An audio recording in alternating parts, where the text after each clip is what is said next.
السلام علیکم ویورس۔ محبت کیا ہے؟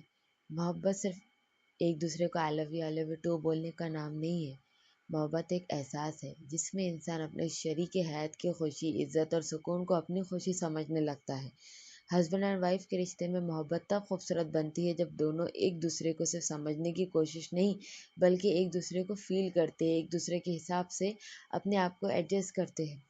کبھی کبھی شوہر اور بیوی کے درمیان چھوٹی چھوٹی باتوں پر لڑائی ہوتی ہے، غصہ آتا ہے، آوازیں اونچی ہوتی ہے، لیکن ایک دوسرے سے بات کرنا بند نہیں کرنا چاہیے۔ لیکن یاد رہے، ایوری فائٹ ڈزنٹ میٹ اس لو از اوور۔ کبھی کبھی لڑائی کے پیچھے کی بھی محبت، توجہ اور وقت کی ضرورت چھپی ہوتی ہے۔ اگر آپ چاہتے ہیں کہ لڑتے لڑتے رشتے میں محبت پیدا ہو جائے تو سب سے پہلے ایک دوسرے کو دشمن نہیں بلکہ لائف پارٹنر سمجھے۔ بحث جیتنے کی کوشش نہ کرے، ایک دوسرے کو سمجھنے کی کوشش کرے۔ جب بیوی ناراض ہو تو شوہر صرف یہ کہتا ہے کہ تم ہمیشہ غلط ہو، تم نے کبھی مجھ سے پیار نہیں کیا، تم میری باتیں کیوں نہیں مان رہی ہو۔ اسی طرح بیوی بھی جب شوہر کی ہر بات کا جواب غصے سے دینے لگتی ہے جہاں پر نرمی کا مظاہرہ کرنا چاہیے، ان لڑائیوں میں لڑائی جیت جاتی ہے اور دونوں کا رشتہ ہار جاتا ہے۔ محبت بڑی بڑی چیزوں سے نہیں بلکہ چھوٹے چھوٹے ایفرٹ سے پیدا ہوتی ہے۔ صبح ایک دوسرے کو مسکرا کر دیکھنا، تھکن میں پانی دینا، کھانے کی تعریف کرنا، بغیر کسی وجہ کے تھینک یو کہنا، اچانک پیار بھرا میسج کر دینا، یہ چھوٹی چھوٹی چیزیں دل میں بڑی جگہ بنا لیتی ہے۔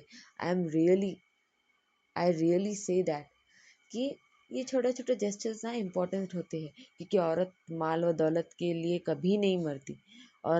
عورت مرتی ہے صرف عزت کے لیے، کہ اسے عزت دی جائے، اسے محبت کی جائے، اسے سراہا جائے، لوگوں کے سامنے سے اٹینشن دی جائے۔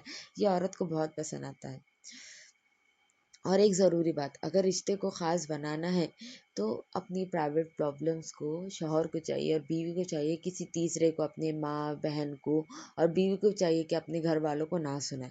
کیونکہ دیکھیں، رشتہ تو آپ دونوں کا ہے، پر تیسرے لوگ آپ دونوں کا رشتہ سلجھائیں گے نہیں بلکہ آپ دونوں کے رشتے میں اور فاصلے پیدا کریں گے۔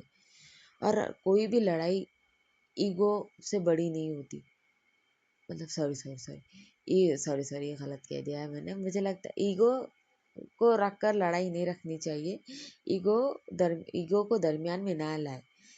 ایک سوری کہہ دینے سے لڑائی ختم ہو جاتی ہے، اور ایک اٹس اوکے کہنے سے اس لڑائی پر ایک مٹھاس آ جاتی ہے۔ محبت وہاں پیدا ہوتی ہے جہاں پہ رسپیکٹ ہو، ٹرسٹ ہو، کیئر ہو اور پیشنس ہو۔ اگر یہ سب چیزیں آپ لوگوں کے رشتے میں ہے تو آپ کے رشتے میں محبت پیدا ہو جائے گی۔ پر نہ، سب سے اہم بات، جب آپ ہسبینڈ اینڈ وائف ایک دوسرے سے بحث ہو جائے، کانا سنی ہو جائے، تو پلیز خدا را پلیز اپنی لڑائی میں کسی تیسرے کو انوالو نہ کریں۔